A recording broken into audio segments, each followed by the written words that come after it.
Canal Campeão, troca de passes no ar, começa com os principais destaques do futebol pelo Brasil. Foi um domingo com clássicos em vários campeonatos estaduais. Teve clássico em Pernambuco, teve clássico no Ceará, Pará, teve também o clássico paulista, o grande destaque desse domingo, entre Corinthians e Palmeiras. André Rizek e Wagner Vilaron fazem um programa com a gente. Já tem Leonardo Gaciba também, toda a nossa equipe integrada.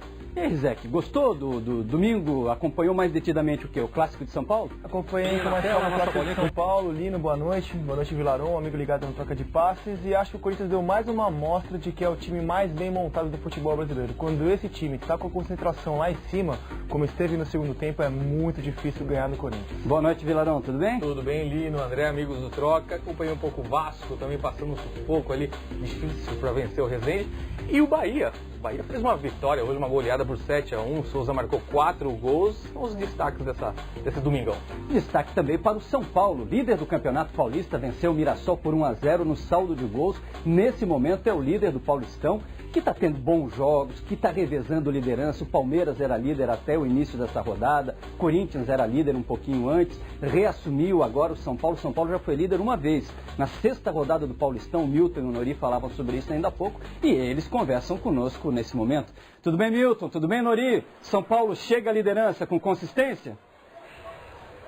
Olá, Lino, muito boa noite, um grande abraço a todos os amigos ligados aí no Troca de Passes. São Paulo que venceu por 1-0, assume a liderança aí nos critérios de desempate, né, Norega? A pergunta é pro comentarista, com consistência chega esse São Paulo? Boa noite, Norega. Boa noite, Lino, companheiros. Eu acho que chega com consistência, são 7 vitórias seguidas, né? Desde 2009 o São Paulo não alcançava essa marca. Hoje foi um jogo em que o São Paulo teve bons momentos, teve outros momentos nem tão bons assim, mas no conjunto do jogo ele foi sempre superior ao Mirassol, perdeu um pênalti com o William José, teve boas situações, teve o Lucas com arrancadas espetaculares. Ainda é um time que carece de algum equilíbrio, né? De ter mais controle da partida em todos os momentos. Mas é líder com toda a justiça, porque vem numa arrancada muito grande e vai ganhando cada vez mais personalidade. Bom, vamos mostrar aí para o amigo de casa os melhores momentos desta vitória do São Paulo 1-0, que ainda teve um pênalti desperdiçado, poderia ter tido até uma vitória um pouco mais tranquila, Noriega. E a gente vai ver pelos melhores momentos que quase todas as situações de perigo do jogo foram criadas pelo São Paulo, né? Desde o início. Uma cabeçada do Jadson, de novo, muito apagado, muito abaixo do que se espera do Jadson. Essa foi a grande chance do Mirassol no jogo, uma cabeçada do Preto, livre na área, só que ele cabeceou em cima do Denis. Mirassol que até é um time que não se intimida, né? Ele tentou atacar o São Paulo, né? Que a diferença técnica é muito grande, né? Dos times do interior de São Paulo, é um dos mais agradáveis de se acompanhar jogar. Procura o jogo, toca a bola, falta, é lógico, o recurso técnico que os grandes têm. Foi um jogo, sobretudo no segundo tempo, né, da metade do jogo para frente, do primeiro tempo para frente, foi um jogo muito faltoso. Nós vimos aí o pênalti desperdiçado pelo William José, um pênalti sofrido pelo Fernandinho, e aí já o gol do Rodolfo, né, de cabeça numa cobrança de falta do Jadson. Tem dois jogadores do São Paulo em posição de impedimento, mas que não interferem na jogada. E a posição do Rodolfo é legal, o gol é absolutamente legal. E eu dizia, foi um jogo muito faltoso, sobretudo no segundo tempo. Nós passamos de 40 faltas aqui nesse jogo Mirassol e São Paulo, né? A arrancada de Lucas agora. Impressionante, né? A força física com que ele domina a situação e a habilidade com a bola em movimento, né? Ele tem uma jogada que é impressionante, que é a desaceleração, né? A maneira como ele desacelera a jogada e não perde o equilíbrio. Ele corta da perna direita para a perna esquerda, já em condição ou de bater para o gol ou de fazer o passe. É um recurso técnico muito forte do Lucas. E o São Paulo assume a liderança, né, Norega? Só para a gente devolver lá para o Lino, num momento em que os clássicos estão encerrados, né? Hoje foi disputado o último grande clássico, ou seja, a chance do São Paulo nessas últimas 4 rodadas garantir esse primeiro lugar é muito grande, né? Vai ser difícil agora que a gente tenha uma alteração muito grande, a dificuldade que os pequenos têm de tomar ponto dos grandes. Só o Santos perdeu para um time pequeno, aí nos clássicos a coisa foi dividida, o Corinthians ganhou do São Paulo, o Santos ganhou do Corinthians, o Palmeiras ganhou do Santos, e aí o São Paulo ganhou do Santos. Então fica tudo meio dividido ali, e esses devem se encontrar agora nas semifinais apenas. O que pode dar um certo tom de drama, Milton, é alguma equipe que esteja lutando para não cair e que vai fazer um jogo contra um grande dentro de casa, por exemplo, ou mesmo fora de casa. O caso do 15 de Piracicaba, por exemplo, que vai pegar o Corinthians no Pacaembu. Um ponto para o 15 de Piracicaba nesse jogo pode significar a vida. Então o jogo ganha uma outra nuance, né? Acho que esse tipo de confronto pode impor alguma dificuldade aos grandes. Fora isso, eles vão chegar entre os 4 primeiros. É isso, Lino. Mais uma vitória do São Paulo, a 7ª seguida, considerando também a Copa do Brasil, e o time na ponta do campeonato. Legal, adorei a palavra drama, né? A gente está falando de drama, e a palavra drama explica mesmo tabela de campeonato, né? Drama contra rebaixamento, posicionamento, cruzamentos posteriores. Qual é o drama do Paulistão, hein, Vilarão? O drama do Paulistão é chegar no mata-mata ali, né? A gente está vendo o Nori, o Milton falando um pouco do São Paulo. O São Paulo foi o time dos grandes paulistas que mais investiu. E mais investiu porque não fez um bom ano de 2011. Precisou mexer bastante na equipe. A interpretação que eu tenho é que essa paciência para o time do Leão começar a funcionar é o fim da primeira fase, é o início do mata-mata.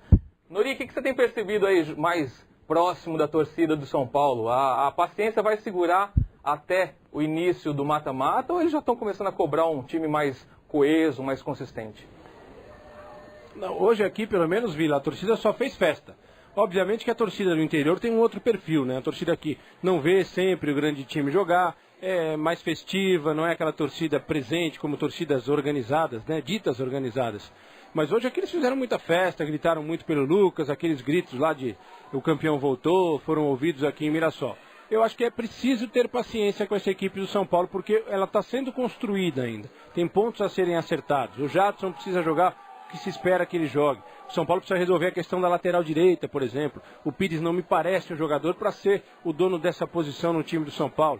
Outras questões em que o time joga 5, 10 minutos muito bem, aí tem um apagão de outros 5, 10 minutos. O que todos os outros grandes também têm. A diferença que existe entre o São Paulo e o Palmeiras, por exemplo, para o Santos e para o Corinthians, é que o Santos e o Corinthians têm times prontos, já estabelecidos, com um sistema de jogo muito conhecido, testado e aprovado juntos, né? na temporada passada. Um ganhou a Libertadores, o outro ganhou o Campeonato Brasileiro. Isso dá uma certa vantagem. Não quer dizer que eles serão os campeões ou disputarão o título, mas nesse momento eles ainda têm essa vantagem. Milton Leite, Maurício Noriega, obrigado por contarem para nós aí como é que foi essa vitória do São Paulo no drama do Campeonato Paulista. A palavra drama explica muito bem o que é um campeonato como o Paulistão, né? Porque é um campeonato cheio de jogos, você tem que jogar todo mundo contra todo mundo, e o legal é que está sendo um drama, uma disputa muito acirrada pela ponta do campeonato, saber quem fecha em primeiro lugar, quem consegue a primeira colocação, e esse revezamento dos grandes, fora o Santos é que ainda não embalou para disputar a liderança realmente, está deixando o campeonato emocionante. Mais uma vez, um abraço ao Milton, um abraço ao Nori. Diga, Rizek. Eu gostei do grau de exigência do Vilarão, porque o São Paulo é o líder, vem de uma vitória espetacular contra o Santos, em que ele jogou muito bem, Lucas e Luiz Fabiano jogando muito bem, uma dupla que promete. Está exigente, Vilarão. Não, mas não é questão de exigência. Bom, exigente a gente tem que ser mesmo. Mas é essa questão que o Nori abordou, e com muita propriedade, às vezes o São Paulo dá uma oscilada. O momento, você concordo com você, concordo com você. É um período de 2 vitórias boas, mas a torcida estava um pouquinho receosa. E teve história com o Lucas, né? Do piloto de Ferrari, do vai não vai. É o líder, mas claramente, como disse o Noriega, Santos e Corinthians hoje são times mais prontos, porque já vieram prontos do ano passado. E o Leão comprou a pilha, né? Em entrevista coletiva, tudo, estava dando a contradeclaração, a história de que talvez ele não fosse treinador para um time com tantas estrelas, ou essas besteiras que às vezes em lugar comum alguém fala num ponto e o treinador em coletiva responde para todo mundo. Aí aquilo que era particularizado, colocado ou por uma emissora de rádio, por um jornal, por alguém especificamente, vira assunto. E aí o Leão criou um problemaço. Teve alguma coisa com o Lucas, sim, quando publicamente o Leão criticou o Lucas por estar driblando demais. Depois ele foi criticado porque o Lucas reagiu mal, começou a prender demais a bola no São Paulo. Acharam um meio tempo, parece que o Lucas agora achou estabilidade no São Paulo. Achou estabilidade, parece que o entendimento com o Leão agora melhorou bastante. Mas tem um detalhe, viu, Lino, André? O torcedor, ele não está preocupado se o time, no caso do Campeonato Paulista, vai classificar ou não. Ele sabe que vai. Ele está preocupado na competição ali com o rival dele. Se está à frente do rival, se está melhor do que o rival. E a gente já viu que Corinthians e Santos estão um degrau acima do São Paulo. Por isso que o torcedor de São Paulo fica um pouco receoso. Ele está ansioso para que a equipe dele se equipare aos rivais. E tem a questão do foco, né? O São Paulo está disputando a Copa do Brasil e o torcedor de São Paulo está acostumado a ver o time em Libertadores, ou se acostumou nessa última década a ver o time assim. O torcedor do Palmeiras também vê o time fora de uma Libertadores, também tem uma outra reação. Santos e Corinthians estão lá. Santos e Bragantino na Vila Belmiro, o Santos ganhou por 2-0, o Odinei